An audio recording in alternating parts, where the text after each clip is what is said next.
Welcome, everyone. Welcome to the webinar organized by China IP SME Helpdesk and for IP Council on intellectual property systems in China and Europe. My name is Axel Frazzini, and I will be your host today. As you may know, 4IP Council is a non-for-profit organization which focuses on the link between IP and innovation.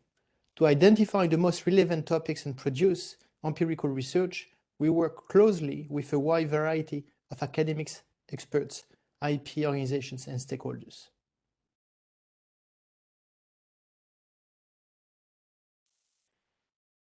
On our website, you can find a wide range of free materials, studies, guidelines, summaries of relevant papers, and recordings of the webinars, like the recording of this webinar will be made available later today. Moreover, we produce easy-to-digest content, especially tailored for non-IP experts, SMEs, and startups. This is free of charge, of course, so feel free to download and to visit. Some examples are interactive graphics interviews to inspire the small companies and also the big companies. The aim is really to assist the innovative startup and SMEs. As you may know, more and more things are increasingly connected thanks to the Internet of Things to achieve this. And so we have dedicated areas on the 4IP website to help you to better understand the Internet of Things. Again, go on the website and you will find the different information. This is another example of what we do. We have easy to digest information, and especially for SMEs and core decision summaries that should help you to better understand. We have a new section which is in Chinese and also in Japanese. The entire website in Chinese has been made available a few weeks ago, and some summaries of core decisions are also translated in Chinese. Now, Jim Stopman will introduce the work of China IP Helpdesk for SMEs. Welcome, Jim. Thank you very much, Axel, and thank you very much to 4IP Council for inviting the China IP SME Helpdesk to join this incredibly pertinent webinar. The China IP SME Helpdesk is an EU initiative, an EU-funded project that started really back in 2008 when the European Commission sort of realized that small and medium enterprises are usually ill-prepared when it comes to intellectual property, especially in the context of internationalization. And China being increasingly sort of a market of interest, they felt it was very important to inform SMEs about how intellectual property applies to their product, their innovation, and how it applies to doing business in or with China. Small, medium enterprises often think of intellectual property as very complex and full of legal jargon. So the China IP SME Helpdesk is really there to support SMEs in sort of a jargon-free way and have them make informed and strategic decisions regarding their assets. Well, how do we do that? On this slide, you see sort of the main core services that we offer. First of all, it's an inquiry helpline. This is an email address and phone number that European SMEs can call 24 hours a day with any question they might have on IP in China. The service is free of charge and you'll get a reply within 3 working days. In addition to that, we organize various trainings and workshops. During COVID times, this obviously translates into webinars, of which this is obviously a great example. We do this often with partners, with other business support organizations across Europe and China to really try and reach as many SMEs, startups, researchers as possible. We recently established a new website, which was fully incorporated into the European web environment, which is a huge repository of information on intellectual property in China, We have various guides and fact sheets, which are categorized by IP type, focusing on trademarks, patents, trade secrets, copyright, utility models, etc., but also on industry level. So we have a guide on almost any given industry to specifically zoom in on issues that are important for those specific industries. I'll put the link to the new website in the chat box in a second so that you can connect with that website at a point later on. This is just a slide to give you a brief example of the materials that we develop. On the left, you see a fact sheet on IP in mainland China. It's good to mention here that we also cover Taiwan, Hong Kong, and Macau, which each have different jurisdictions. And it basically briefly highlights all of the relevant issues in terms of IP prevention and enforcement as well. On the right, you see an infographic that we've developed on protecting trade secrets, which has become increasingly important in China as well. And our expert will briefly cover that in his presentation later on. This is the final slide on the services before giving the floor back to Axel. This is the link to the helpline, which I mentioned before. So if you are an EU SME and you have any question on intellectual property in China, no matter how complicated or how simple, be it how much does it cost to register a trademark, or if you would like to have some tips and tricks on the usage of IP clauses in contracts or technology transfer, please do send your emails. It's again free, fast, and confidential, and you'll get a reply within 3 working days. On the right-hand side, you see our social media handles. So please do connect with us as well there to remain updated on updates in IP legislation and to receive our latest materials as well. Without further ado, I'll give the floor back to Axel, and thanks again for inviting the help desk to this great session. Thank you. Thanks, Jim. Very insightful. But now is the time to introduce our great speakers, Peter Finnie and Simon Cheetham. Peter Finnie is a UK and European patent attorney in the London office of IP law firm POTTER CLARKSON. He works with investors and European tech startups, advising them on how to develop their IP strategies. He has really an extensive experience of proceedings before the EPO. And we have Simon Cheetham, China IPR Enforcement expert with over 30 years experience in commercial investigations, due diligence and IPR enforcement in China and internationally. He is also the managing director of ERINYES International Limited. A final remark for the audience, please do not hesitate to use the Q&A tool that you can see at the bottom right of your screen to submit your questions. You can raise your questions anytime during and after the presentation. The questions will be addressed following the presentation, which will be around 11 Central European time. Peter, the floor is yours.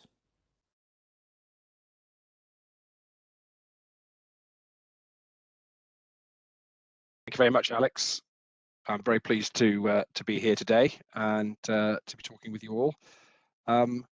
I certainly recommend that people download the materials that have been alluded to here. If you're going to put IP at the heart of your business, you have to understand it. And these materials sound like they're absolutely excellent starting place for people who want to understand IP. Also think it's, as you know, as a remark, I'd say 30 years ago or so when I joined the patent profession, everybody filed in Japan. These days, one of the first countries on that filing strategy is China, and understanding the Chinese system and how that compares to the European system, I think is very important.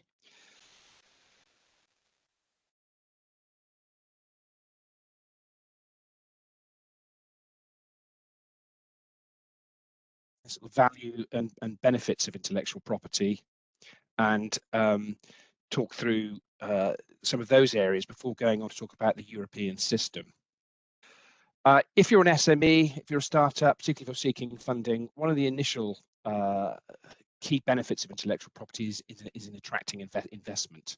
Private equity investors will conduct due diligence on you. They'll want to know what your IP position is. Your intellectual assets are vital in terms of supporting your market share and, in principle at least, attracting higher profit margins. And if you're looking for some exit, supporting your valuation, actually supporting your valuation throughout the various funding rounds you might go through.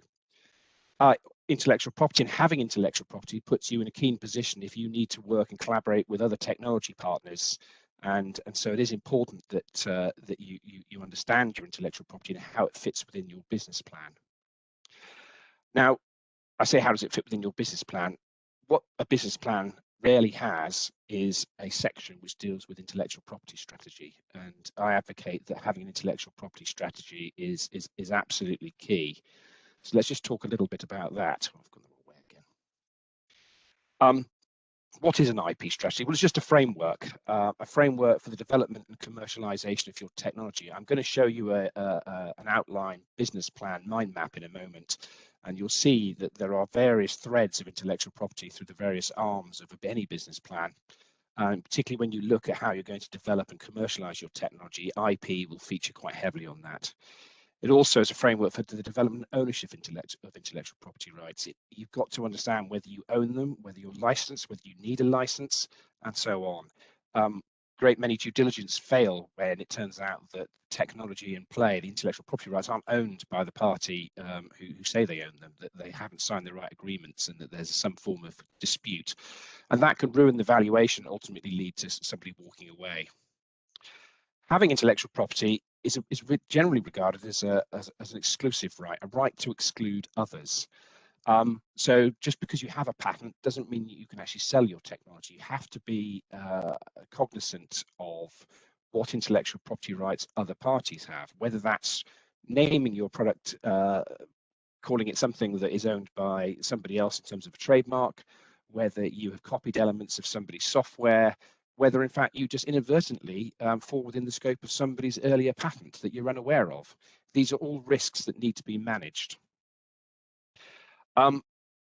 Startups and SMEs are effectively self-insured when it comes to litigation on intellectual property rights. Your general company insurance, director's insurance, does not cover you for intellectual property litigation, whether that's defending yourself against some third party who says you infringe their trademark or their patent or their design, or whether you feel that somebody has walked away with your trade secrets or is infringing your patent or falls within the scope of your patent application.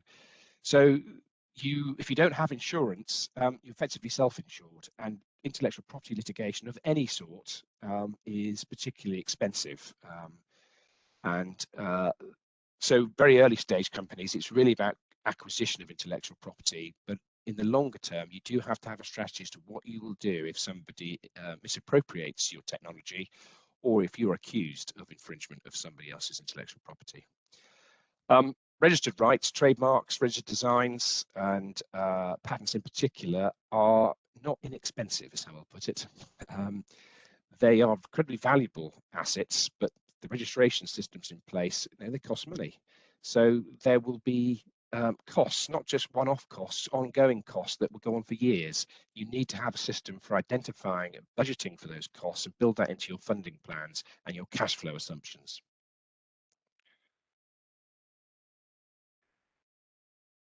Why does it matter?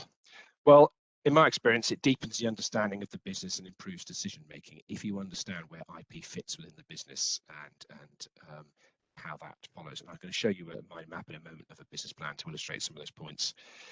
It provides a clear plan for protecting investment in technology and also brand development.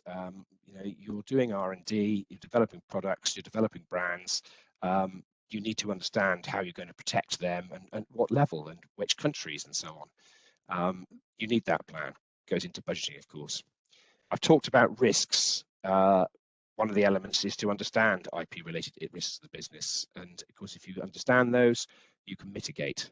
If you don't, you have no knowledge. And as you go through funding rounds, it becomes increasingly unacceptable, I'll put it in those terms, to say we don't know of any risks because we haven't looked. you have to plan and look around to see where those risks might be, because you'll be asked to sign warranties or indemnities around those sorts of things. And having no knowledge because you've never looked is not an answer. Ultimately, though, particularly if you're seeking some form of exit because you've been private equity funded, it supports exit valuation. It rarely ends up on the balance sheet, but having a plethora of patents, designs, trademarks, trade secrets undoubtedly adds to the valuation and perception of value.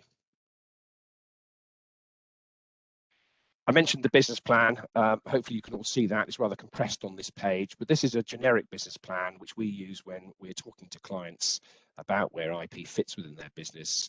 And most of those arms would be found in any business plan. You know, there are templates for these sorts of things, but people typically talk about the technology, the market opportunity, the competitor analysis, the technology roadmap, background to the experience. They'll say that there's $1 trillion opportunity and they're only seeking 3% of that, so that's going to make us everybody lots of money.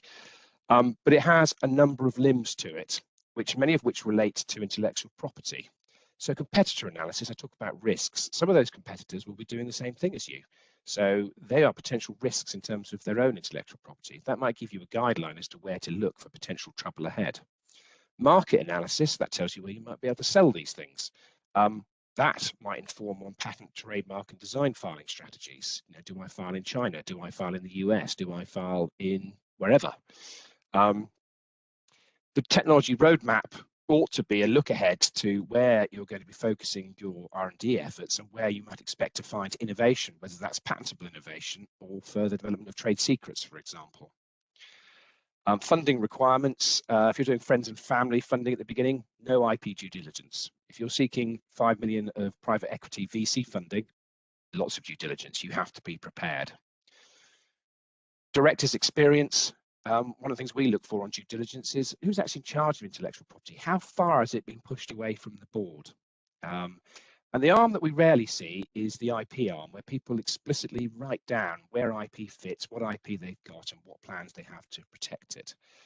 If I were to draw this as a true mind map with all the connections, it would be a complete bird's nest. So we never do that, but we use this as a way of trying to identify where IP fits.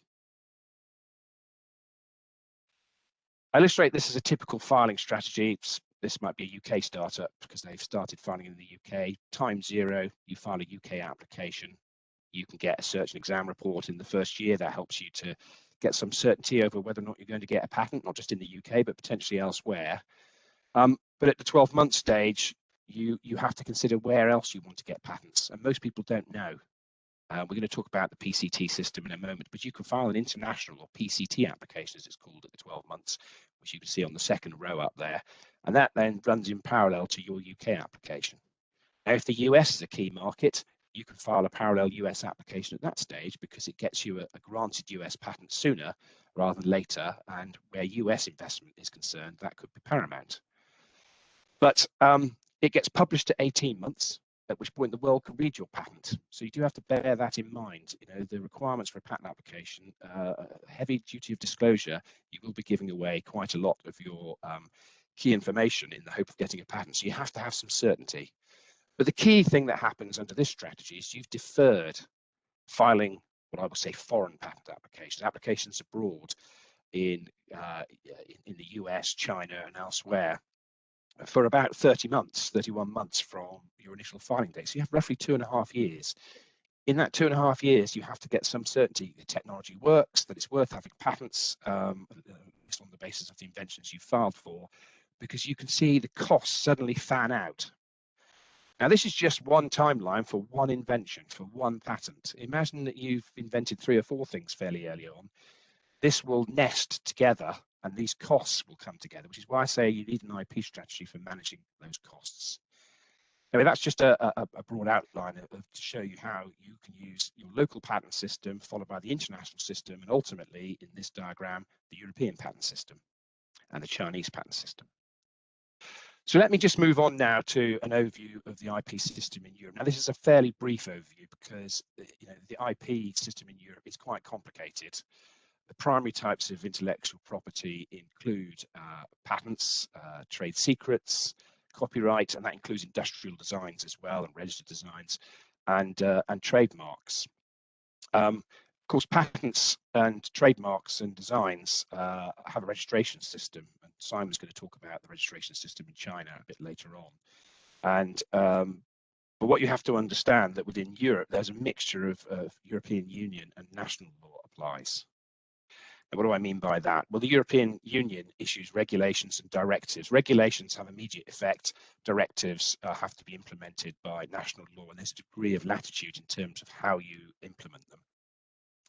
But these regulations and directives cover a wide range of intellectual property rights, including supplementary protection certificates for pharmaceutical patents, medical devices, medicinal products, plant varieties, database rights, trade secrets, and competition law, etc. So it's very wide coverage. And that includes community designs and community trademarks, and they're administered by the European Union Intellectual Property Office. And these are single applications that cover the entire European Union. And a very cost-effective way of getting protection in Europe for these types of rights, and actually quite inexpensive, quite cheap, really. But you'll be interested to know there's still no European Union patent. My personal view, I think I saw a disclaimer at the beginning, my personal view is it's fundamentally all about language.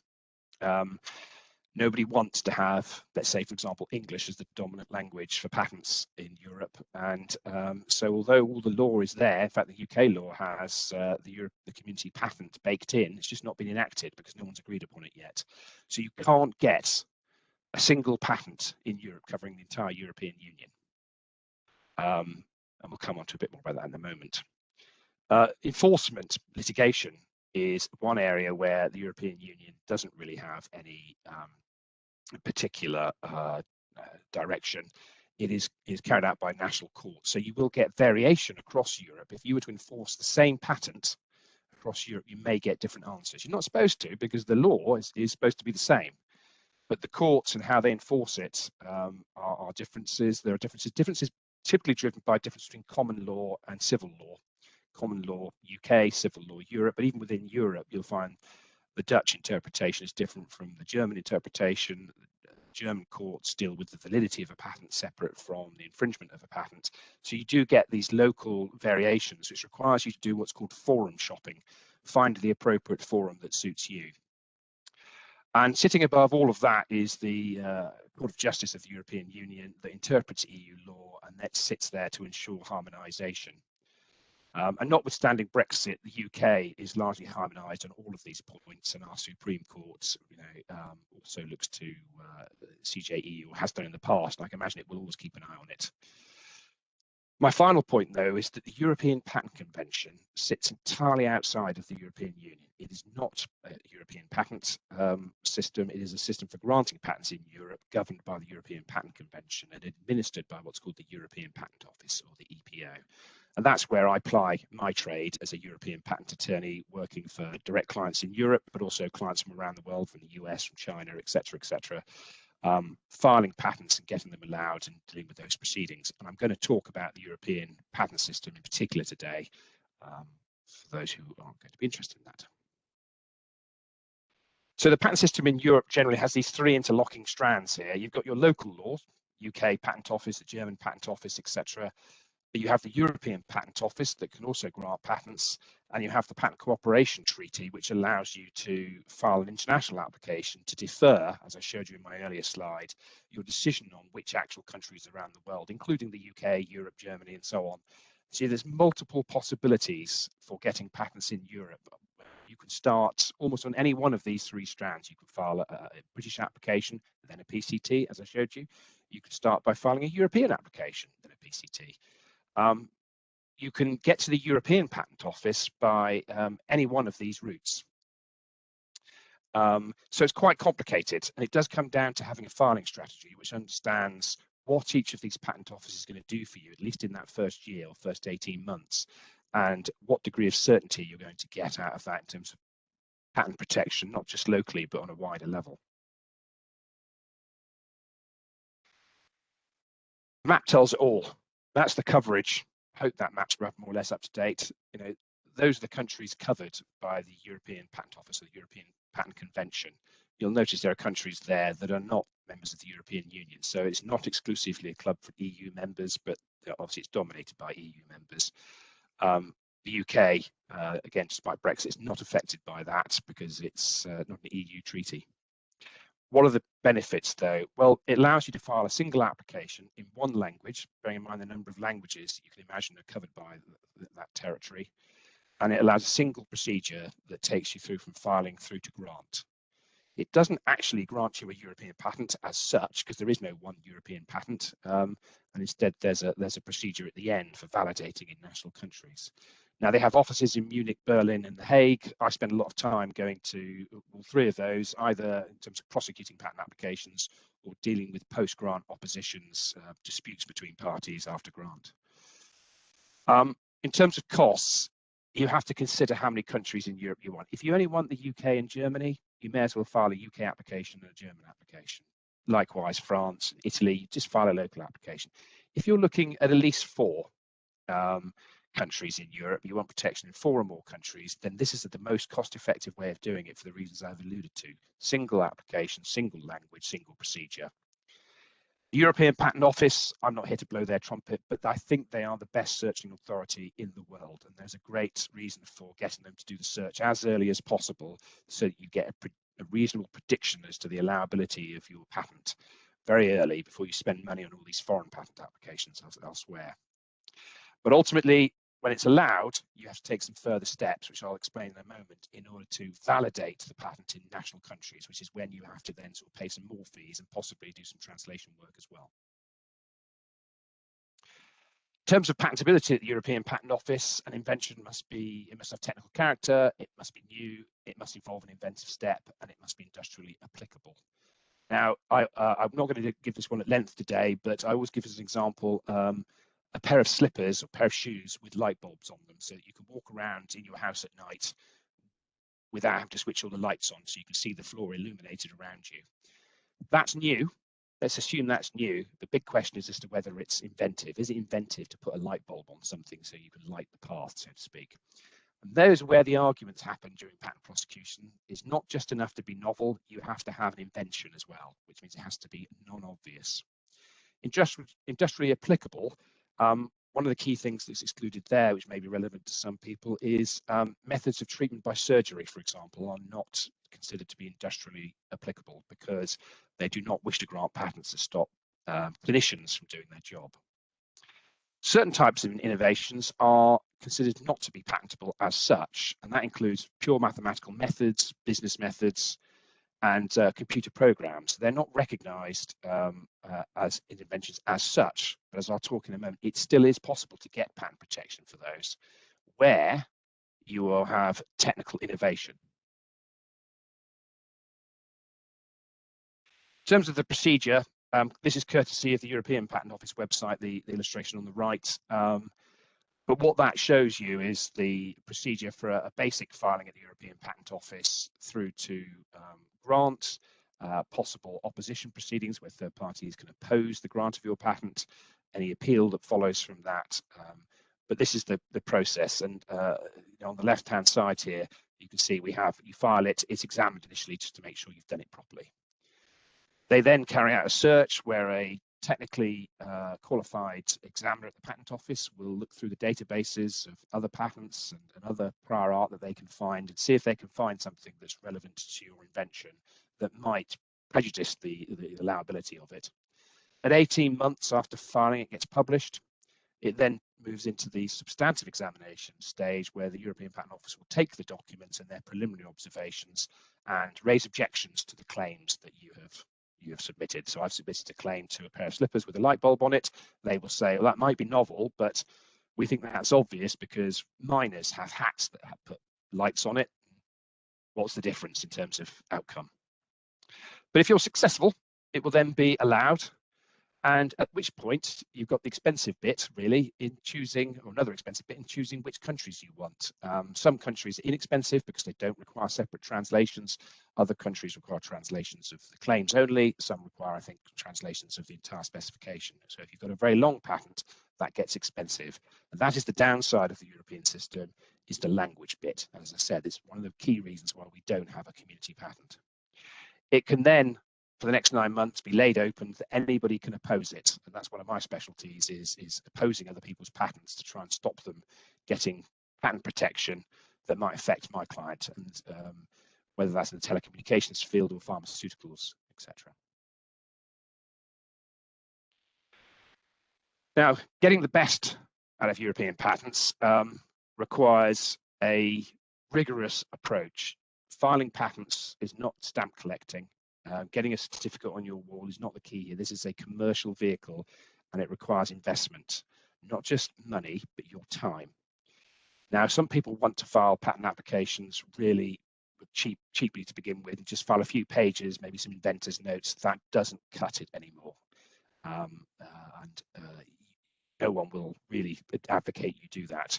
You really need a proper patent description that has the inventive concept clearly articulated and supported with sufficient technical detail so that somebody else could, in principle, go away and I would say bake the cake. They could follow the recipe and make that cake in the picture. If they can't, then it's not enabling and it's invalid.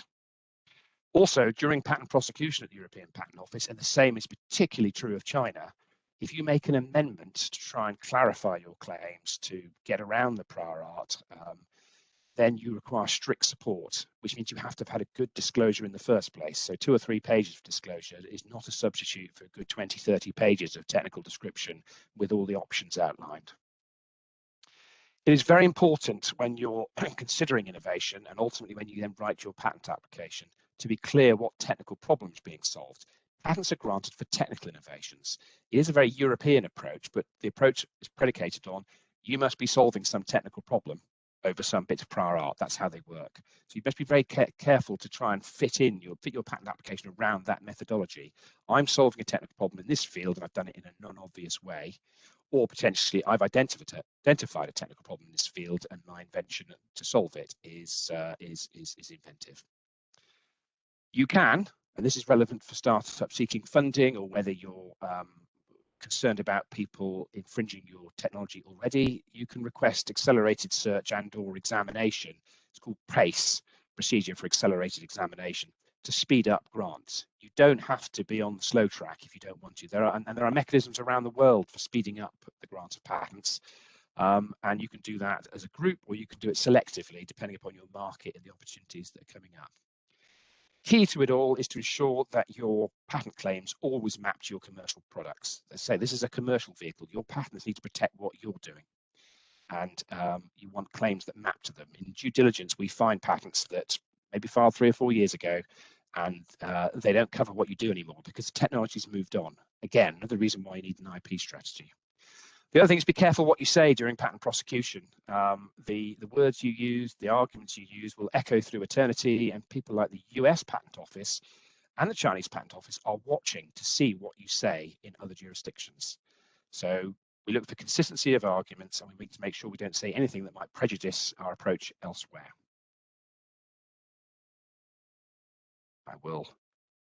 That is me finished. I should say, in terms of timing, European patents following the route that I talked about earlier typically takes around 3 years to get a patent granted. It can take longer in certain technologies, can take 5 years. In some technologies, it can take even 10 years.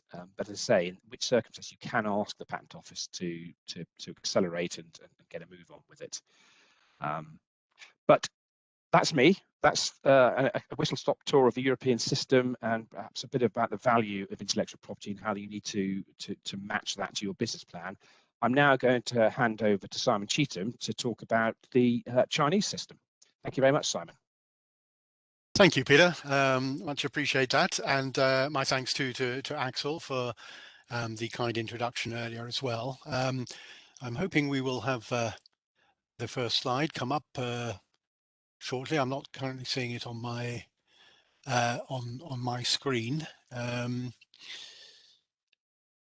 while I'm just waiting for that a slide to come up, I perhaps can start off by saying, as I think Peter has expressed in perhaps different words, you can no longer look at one market in isolation.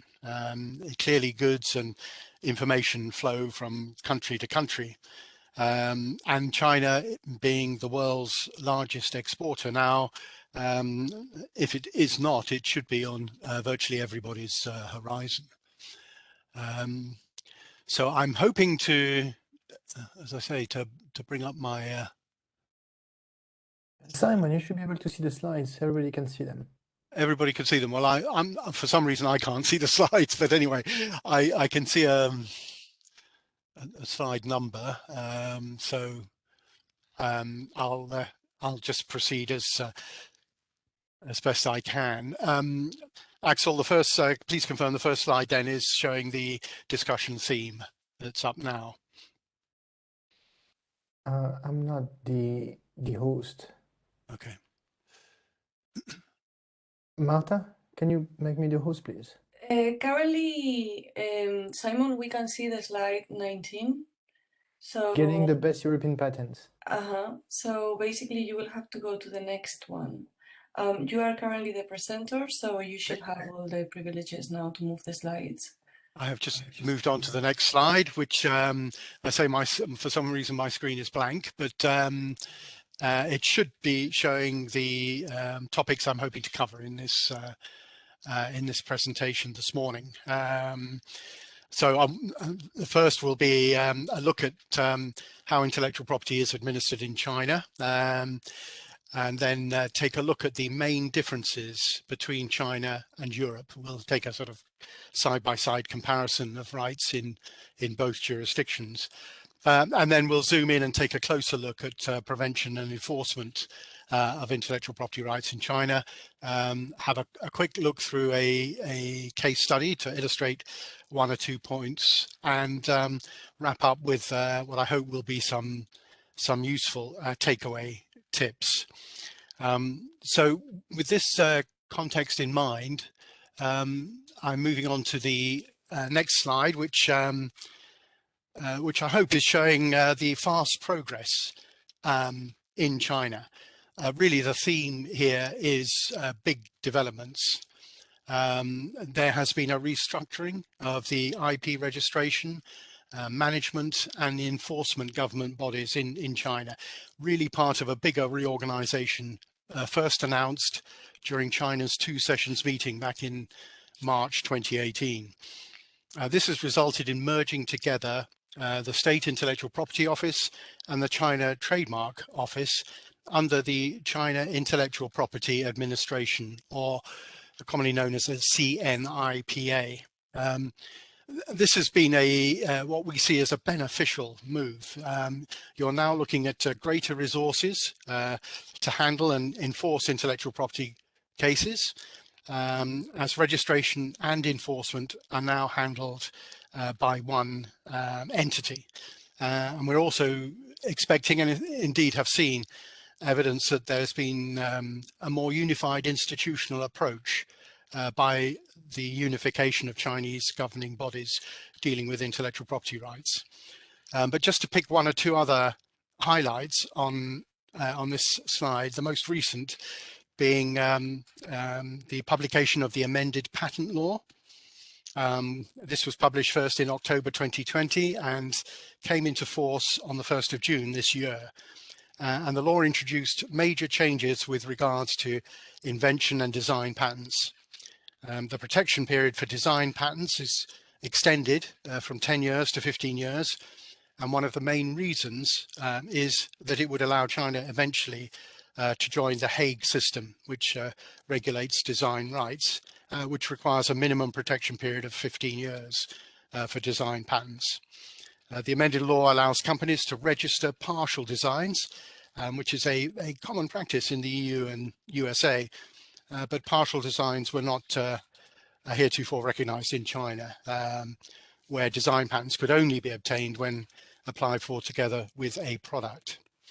The amended law has also increased the amount of damages that can be claimed for patent infringement. Statutory damages increased up to 5 million renminbi, and punitive damages added for cases of severe bad faith infringement, forcing the infringer to pay up to 5 times the damage caused. Copyright. In November 2020, the National People's Congress passed the latest revision to the copyright law, and that also came into force on the 1st of June 2021. And the amended copyright law contains a provision allowing for the shifting of the burden of proof from the copyright owner to the infringer in case of calculating damages, with statutory and punitive damages matching the new patent law. The amended copyright law actually moves closer to the open-ended concept of copyright found in many countries with a strong civil law copyright tradition. And it adopted a broader open-ended list of copyrightable works. I won't run through all the elements of this slide exhaustively, but perhaps instead we can move on to the next slide, which takes a look at the differences or compares the two regimes between China and the European Union. So in mainland China, key points to note are that in general, only registered intellectual property rights are protected, and intellectual property rights generally are only protected from that registration. Whereas in Europe, you might be able to enforce intellectual property rights without registration under certain conditions, where you're able to establish proof of earlier use in a European market, and that may be sufficient to enforce an unregistered intellectual property right. Apart from that, there are obvious similarities too. Intellectual property rights are territorial, and there are registration processes for registering your rights in China, as there are in Europe. So if I can, yeah, just moving on to the next slide, which I hope is in front of you at the moment. Taking a closer look at the comparison between China and the EU in respect of trademarks. I'd like to just add a little context to mention the sheer scale of intellectual property rights in China, and trademarks are a great example. In 2020, 5.7 million trademarks were registered with the CN IPA. And during that same period, 7,553 applications for international registration via the Madrid system were received from domestic applicants. So there is an enormous issue of scale in China, huge number of registrations going on. So taking a look at the specifics relating to trademarks between the two jurisdictions. In China, visual and sound trademarks can be recognized and registered. In Europe, you have a slightly broader coverage in terms of both visual, sound and scent trademarks, which are recognized in the EU. If you're registering trademarks in China, we do recommend that a translation of a word mark is seriously considered. It's not required by Chinese laws, but it is useful to translate trademarks composed of words into Chinese in order to be better protected, as well as to appeal to customers. Generally speaking, in Europe, trademarks do not require translation into other European languages, specifically trademarks composed of words. Taking a look at the registration systems, there is international registration available through the Madrid system in China. So you can register your trademark in China either directly with the CN IPA or through the Madrid system. But just be aware that because China divides goods and services to further subclasses, it's not advisable to use the Madrid system filing route for very complex trademark applications without consulting a local trademark agent or an IP professional.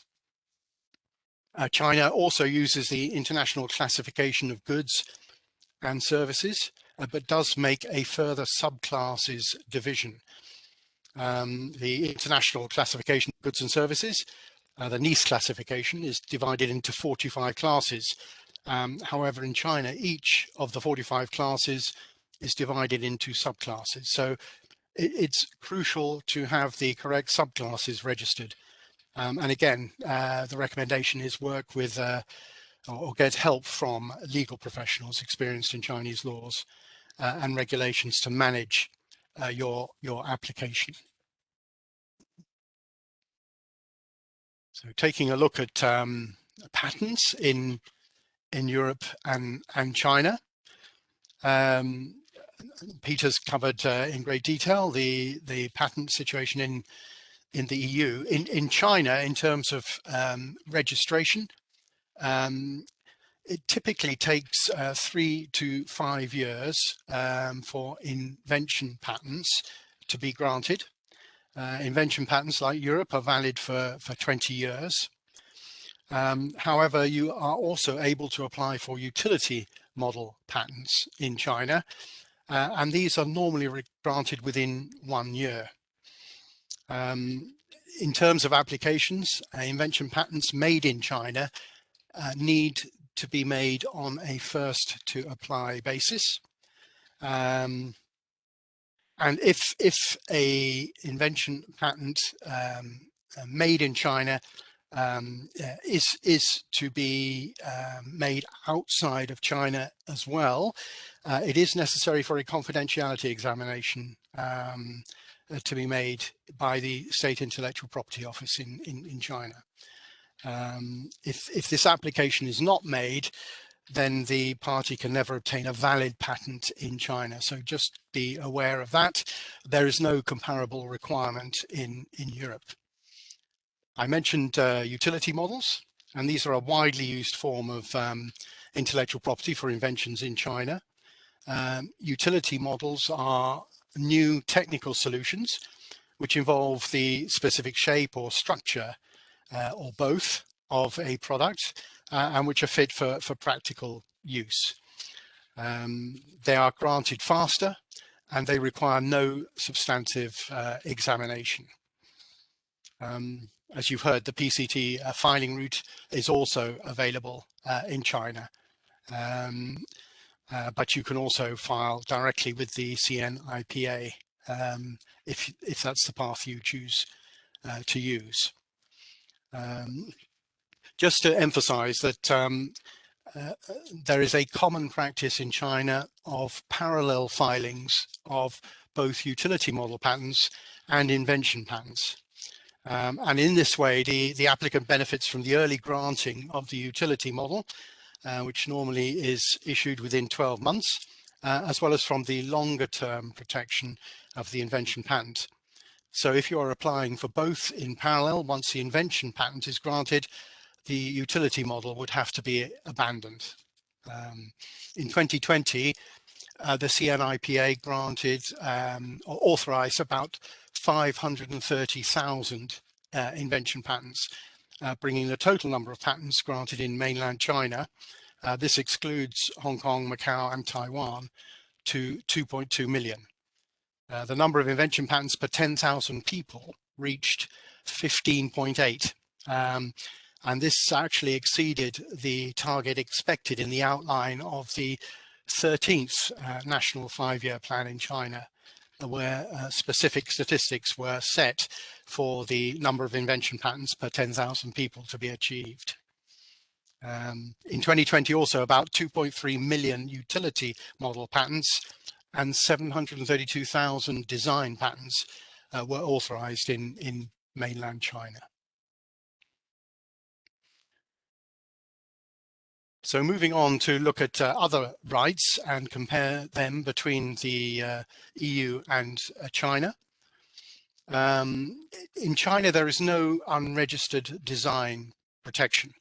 Designs need to be registered as design patents to be protected. As with invention patents and utility models, a design which has previously been disclosed anywhere in the world before applying for registration in China will not be registerable. Additionally, the design must be sufficiently distinguishable from other designs. So only after formal registration can you enforce your rights to a design. Whereas we've heard in Europe, designs can be protected either as an unregistered community design or as a registered design. The European system gives you an option to have your design protected for 3 years from the date it was first made available to the public within the EU without the necessity of registration. Registered designs in the EU are then protected for 25 years. Copyright is another area I should mention. Copyright is protected from the date of creation. You do not have to register copyright in China to enjoy protection. However, registering your copyright is an option in China and is recommended to prove ownership. The copyrights can be registered at the Copyright Protection Center in China.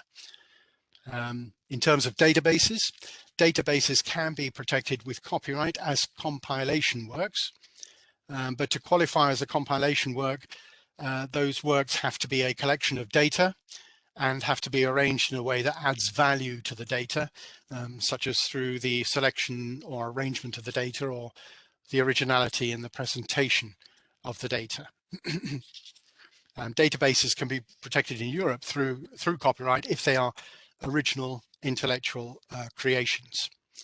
A word about trade secrets. In China, trade secrets need to be protected by physical, technological, and contractual measures in order to be protected. The trade secrets need to be protected in accordance with the Chinese anti-unfair competition law. Otherwise, there won't be any protection for you. And in China, only trade secrets that are undisclosed to the public, that give a competitive edge, and that are protected by physical and technological and contractual measures qualify for trade secret protection. So it's something to be aware of if you're considering using trade secrets. Let's now move on and take a look at the enforcement situation between China and the EU. Let me see if I can just get to the next page.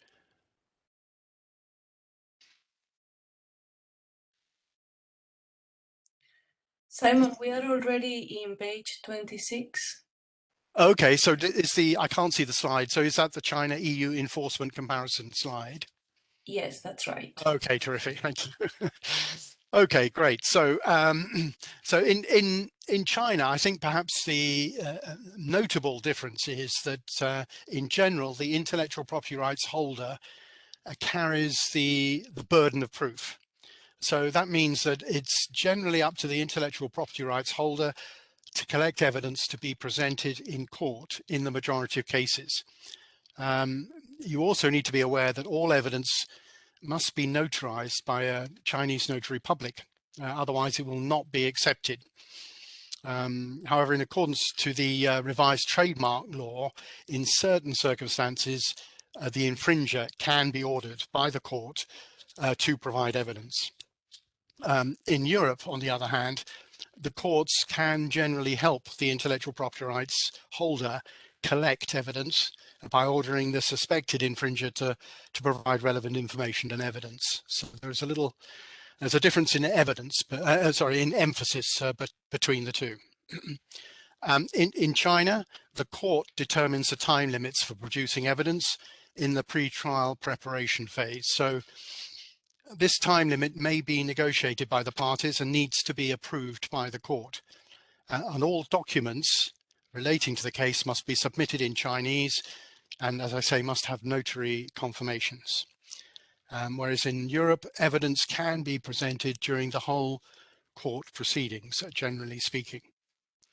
You can enforce your trade secrets in court in China, but you can also enforce trade secrets with the administrative authorities as well.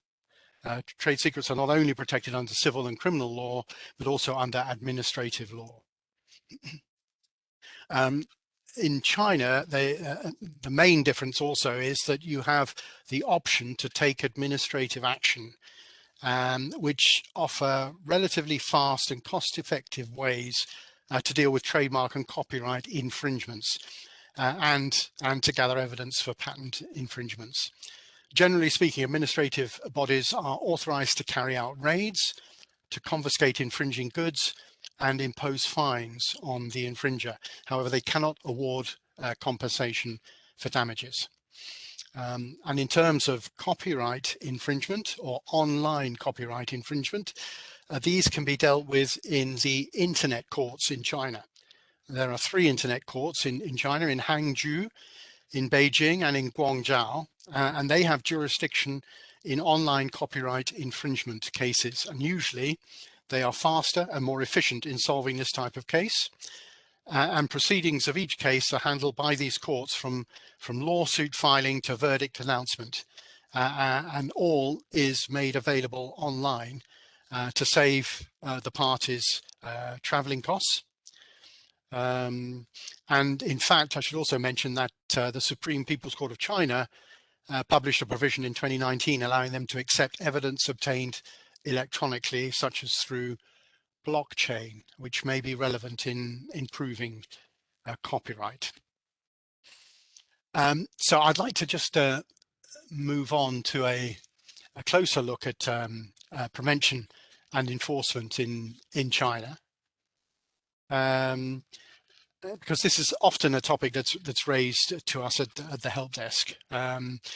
It's important to understand that taking action against a counterfeiting manufacturer or a distributor in China is complex, but it really comprises of these 3 elements. You need to have an in-depth knowledge of the genuine and the counterfeit product you're dealing with. You need an in-depth knowledge of the intellectual property available in China and which legislation is to be considered in a given case. And then you need to analyze what effect the counterfeit product has on your business, both in the short term as well as the long term. Anti-counterfeiting work or anti-infringement work is a task which takes up resources. A well-prepared plan heightens your chances of a positive outcome for any given case. And often when no action is taken, the counterfeiting problem and the counterfeiting company both grow. So when dealing with counterfeits, the first step is to identify the infringer and then gather information, intelligence, or evidence. And we've found that the counterfeit manufacturers close down and open up again if they find out that you're looking into them. So it becomes an issue of securing evidence the first time you have the chance and making sure they're not aware of you being there until you have your case ready. That will simplify the procedure and increase the prospects for a successful outcome in an infringement case. You have different options available, different enforcement options available. You have these different avenues that you can pursue, either civil, criminal, administrative, or you can opt for e-commerce takedown steps, which I'll go into in a little further detail in a minute. But we found that European SMEs often do not think they can do anything against counterfeiters in China, but this is simply not true. In China, the intellectual property rights legislation provides many options to deal with counterfeiters. You can take civil action, for example. You can file an administrative complaint and take administrative action, or you can go to the Public Security Bureau to take criminal action. And then in addition, major e-commerce platforms in China all have a complaint mechanism to assist in taking down infringing material. It's best to consult with IP professionals to determine which route of action would be best in specific cases. For example, administrative actions tend to be faster, more cost effective, but administrative authorities cannot award damages. On the other hand, you may go to court with the intention of obtaining some damages awarded to you for the infringement. But in his presentation, Peter mentioned the forum shopping issue. We just ensure, yeah, we've got the next slide. So this slide is really intended to demonstrate the value of considering what's called forum shopping. In other words, if you're going to file or take civil action, you should consider where you want the action to take place, and that consideration, very much like the EU, may involve different possible outcomes. In some areas in China, you may have a higher chance of winning your case, but you may face a lower compensation award historically. And in other areas, you may, for example, have the prospect of having a high damages award, but a much lower prospect or a lower prospect of winning your case. So it's a question of determining what the key outcome is, the most important outcome is for you in a particular case. These figures are not new that you're seeing on this chart, but they do serve to give an indication that there are variations where you might expect to either have a higher win rate or a higher compensation rate in the various courts around China. Forum shopping involves taking action where you have evidence on which to base the action that you're going to take. So if you're considering forum shopping, you do need to consider where you are obtaining your evidence as well. So if you have an infringer who has infringing activity in several different places, then you will aim to obtain your evidence in the places where you want to consider taking action to ensure you have the right jurisdiction. So these are some comments on the courts and forum shopping, but jump back to the prevention and enforcement theme.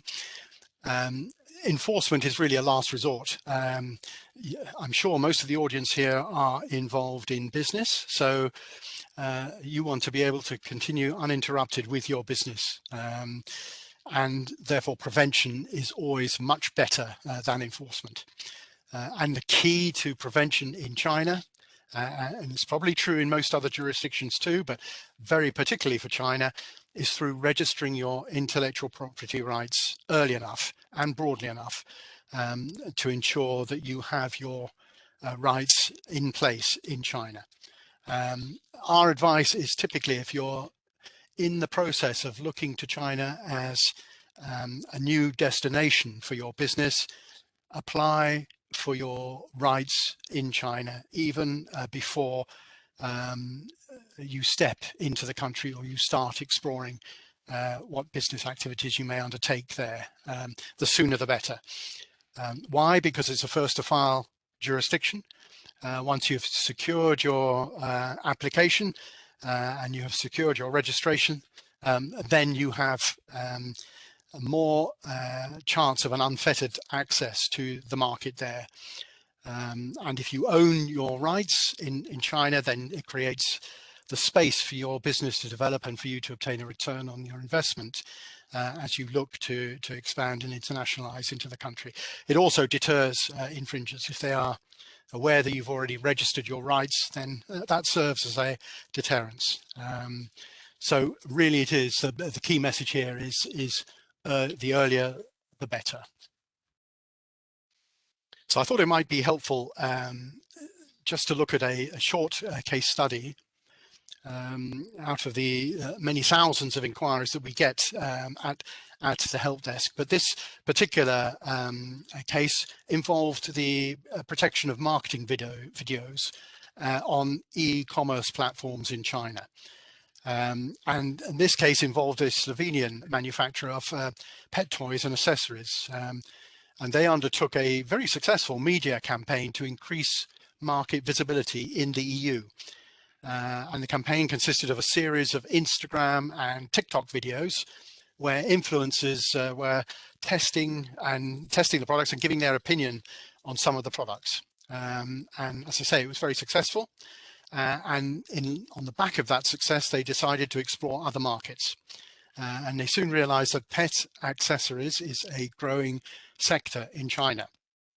So they started carrying out some extensive market research in China, and found some sellers on China's major e-commerce platforms selling copies of their products using their trademark, the same designs, and even the same TikTok videos with Chinese language subtitles as promotional material.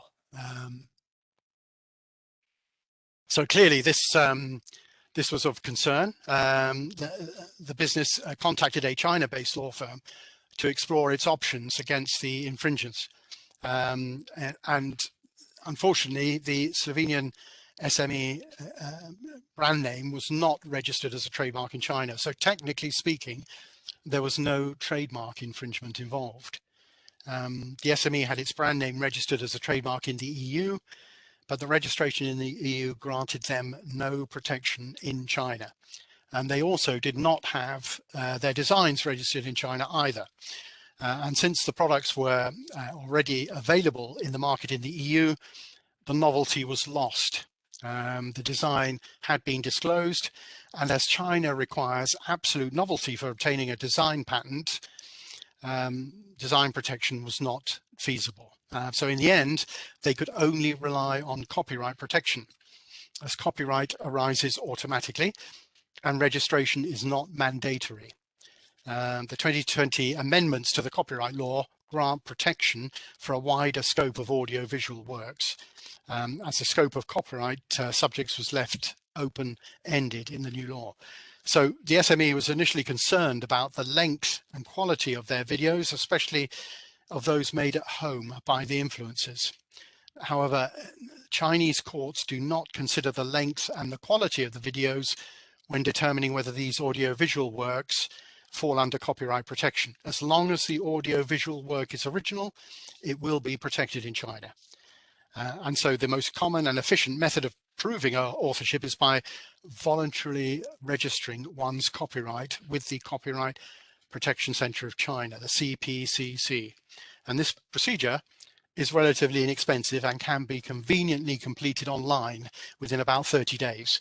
And another method of proving authorship is documenting information by using blockchain technologies. Blockchain provides a timestamp which proves the existence of the work at a very specific time, and blockchain evidence is increasingly accepted by the Chinese courts. So ultimately, the SME had to rely entirely on copyright in order to take action against those infringing TikTok videos in China. And life could have been much easier if they'd registered their other rights early. I'm just about out of time, so I thought I would close with a couple of slides giving some takeaway tips. I know that copies of this presentation will be available after the event, so I'm not going to run through these in any great detail, as you'll be able to refer to them later. But I'll just touch on the main headings. So a key factor is to ensure that you learn about China and what you need to understand in terms of filing and enforcement of your intellectual property rights early. We coined the phrase "know before you go" to encourage people to do research and understand before heading to China for business. And then a big issue is anticipating future business developments. There are a whole host of areas where you need to do your homework. Take great care when choosing a local partner. Do ensure that you are the registrant for your rights in China. Do not delegate registration of any IP rights to an appointed partner in China to handle these issues on your behalf. You need to maintain direct ownership of those rights.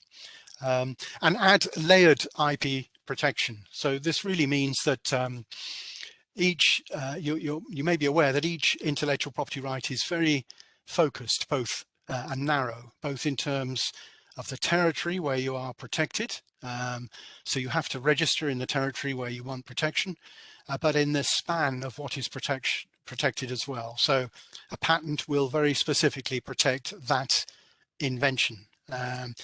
So you need to consider a broader range of IP. Don't rely on one right. Try to register additional rights to more broadly cover your business activities. And finally, do use your intellectual property rights. If you don't use your trademarks, then you risk cancellation eventually. It's always a good idea to exchange information with like-minded organizations, maybe from Europe, or maybe chambers of commerce, other companies that may be following the same route. Use the help desk, use the embassies that you have access to, and as I say, the chambers of commerce are a great source of information and assistance. And finally, you may have to adapt your strategy as you go along in China, but do be persistent. If you're there for an expected result in a few weeks, you may be disappointed. But if you're planning and you're persistent, and you set up the right model for your business in China with your IP properly registered and protected, then you stand a really good chance of enjoying success in what is a growing economy. So on that sort of mildly positive note, I will hand back to Axel for any questions that may be arising. Axel, back to you. Thank you very much, Simon. Thank you, Peter. Now is the time for the Q&A, and I would like to remind to everybody that using the Q&A tool at the bottom of your screen is recommended. If you use the chat, that's not working because we cannot all see the questions. So we have received many questions, and I will start with the first one, which is, how long does the patent process take in Europe? I touched on this earlier. If you go through what I would call the direct European filing route, so you file there first and go through publication, search and examination and so on, typically talking about 3 to 5 years, but it is possible to use what's called this PACE, P-A-C-E, Procedure for Accelerated Examination, to reduce that probably by at least a year, maybe a year and a half. In certain circumstances, you can get early publication and early grant. That might only take you 18 months to 2 years. I haven't used that very often at the EPO because it does bring forward costs. But yeah, 3 to 5 years. Okay, so good, 3 to 5 years. That's pretty good. Another question that I found in the Q&A, is bad faith registration valid in China for trademarks? No, indeed. I mean, China has been working very hard to reduce the number of bad faith registrations in China. If you're able to demonstrate that a trademark has been registered in bad faith, then that is legitimate grounds for the CNIPA and the China Trademark Office to cancel the trademark.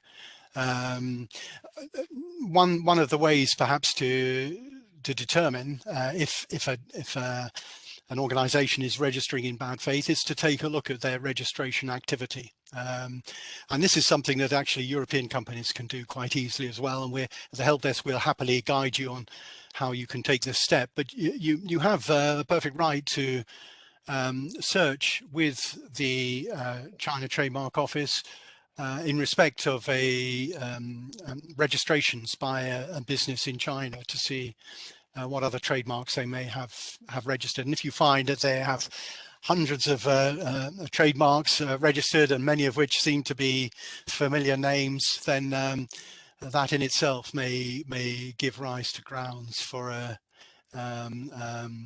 evidence to show that they've been registering in bad faith, and would enable you to initiate an action to cancel the registration on those grounds as well. China is coming along. There's still a lot of it there, unfortunately, but they have recognized the issue, and they have started making a pointed effort to tackle bad faith registrations. Okay, very good. Next question is there any reduction in official fees for SMEs? At the European Patent Office, unfortunately, no. And it stands in contrast to the United States Patent and Trademark Office that have a reduction in fees for small entities and even for micro entities, which reduces those fees substantially and is, of course, a great assistance for SMEs and the like. No, the European Patent Office doesn't distinguish between the applicants, whether you're a private applicant, a small entity, or a large corporate. The fees are all the same. It's regrettable, in my view. Okay. Can I represent myself before the EPO, or do I need to have a presentation? You actually can. The profession was deregulated many years ago. It used to be the case that you couldn't go before any patent office unless you were represented by an attorney, but you can actually represent yourself, and it's perfectly permissible to do so. If you do have a representative, they do have to be an attorney, but you can represent yourself. But I'm reminded of the old adage, that a client who acts as his own lawyer has a fool for a client. There is a problem. There's often a problem. It is not an easy process to navigate, particularly when you get into the complexities of European law. So I certainly would advise you go through a representative. Okay, very good. How does the confidential examination of inventions made in China work?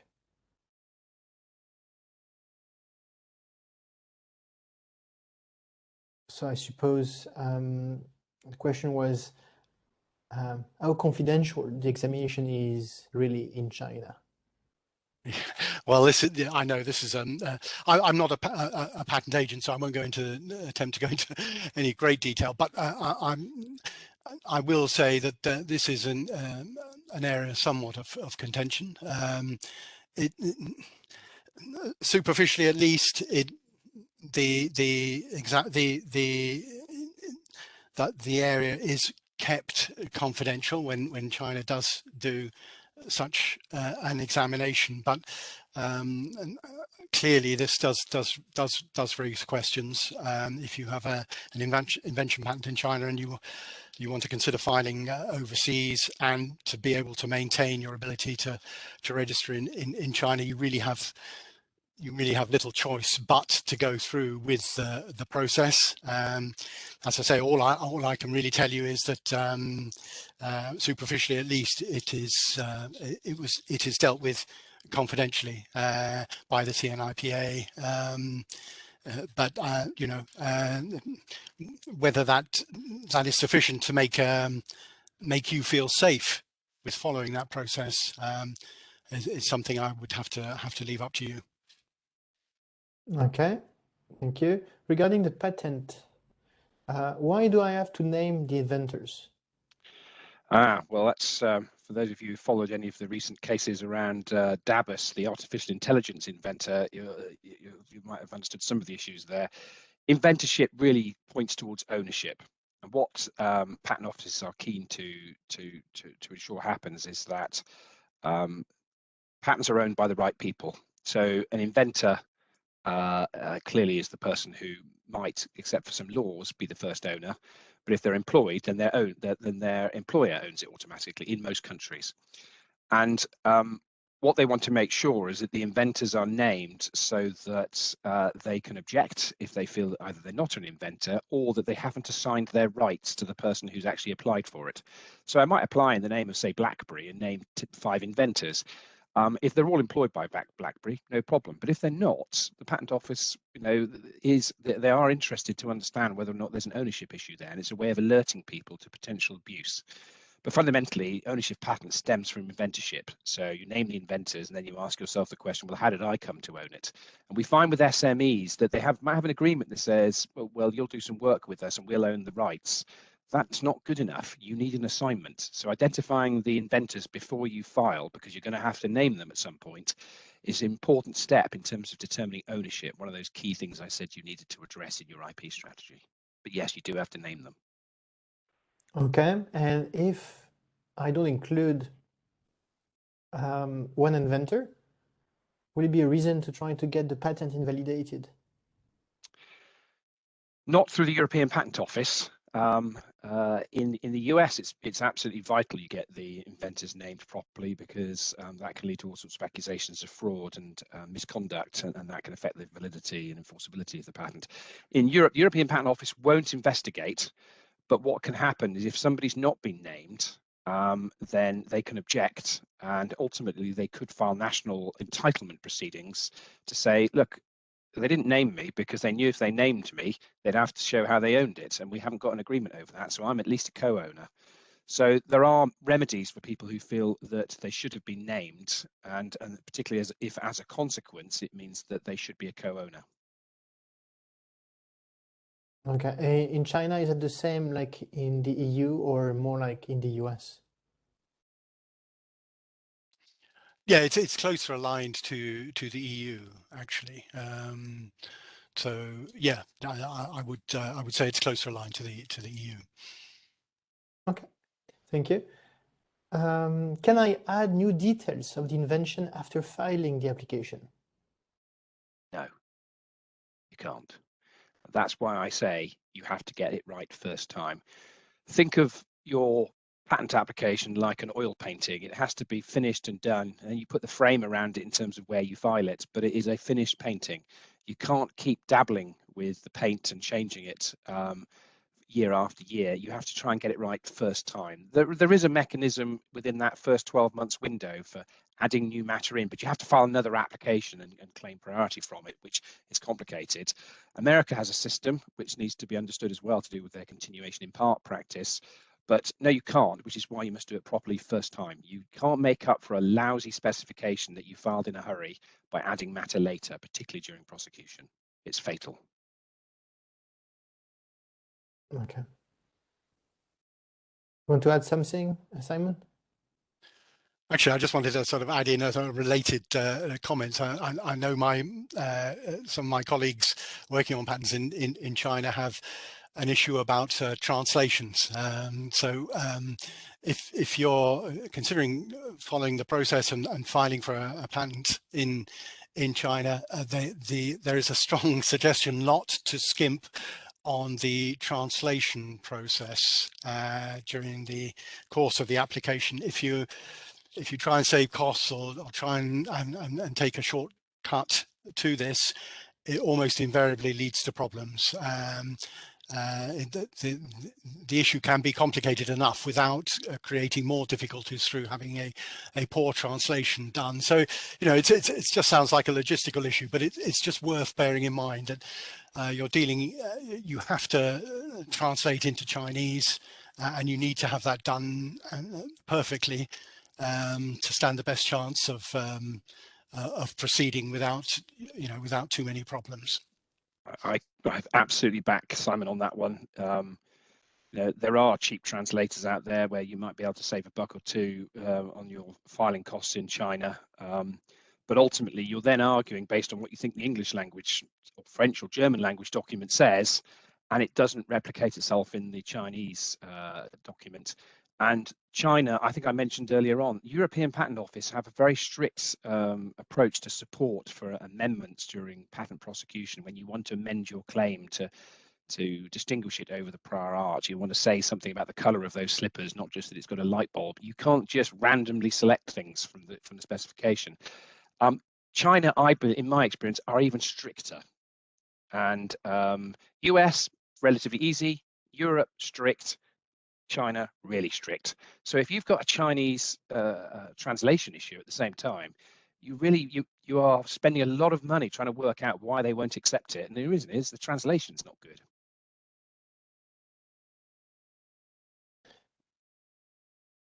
Okay, very good. Another question is, that's related to the case study, and that's a recurring question, which is, if a European SME or startup discovers that their product is actually copied and available on the Chinese market,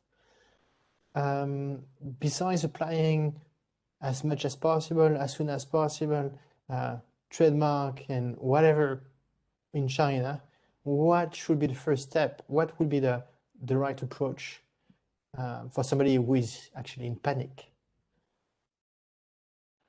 Yeah, it's always more difficult to tackle these problems in that way. But if you're in a position where you haven't yet registered any rights in China, then really your only option is on copyright. So if the infringements are being advertised on e-commerce sites, and if, as is typically the case, the marketing of those infringements includes maybe copies of your marketing material, maybe real photographs of your product that have been taken and reused or such, then you would have a basis to take action on copyright, and you would it will be a more lengthy process to do it, but you should contact the e-commerce sites, which as I say, all the major e-commerce sites have takedown procedures,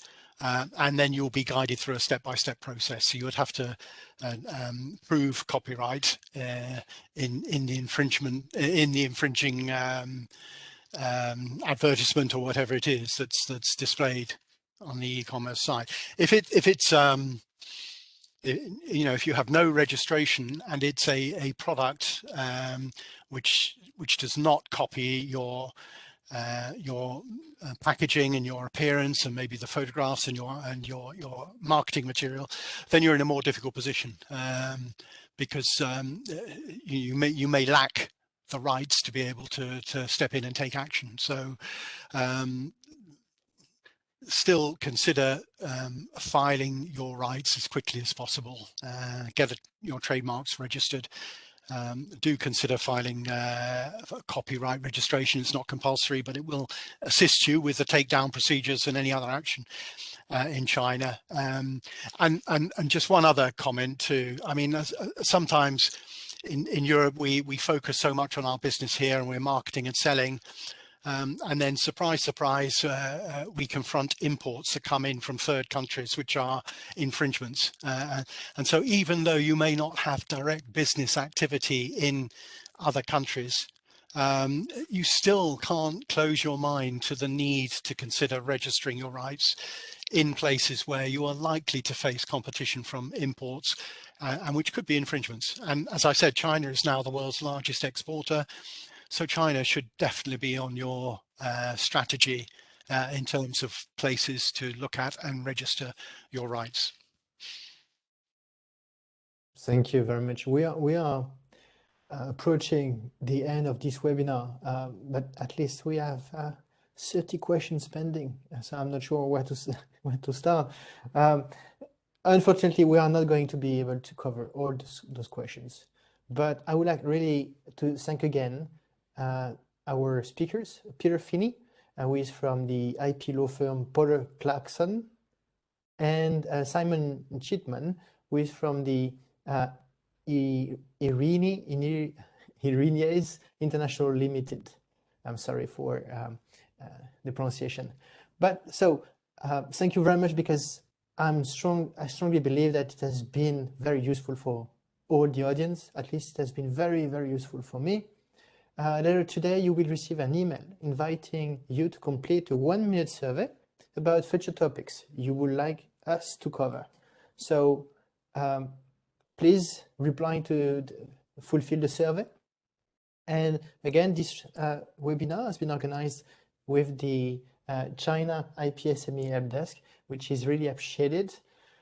Don't forget to subscribe to the newsletters, to check the website of the China IP Helpdesk, of the 4IP Council, and follow the guidance that were provided today. File, to avoid being surprised when actually that would be potentially too late. Thank you very much, and I'm looking forward to talking to you all soon.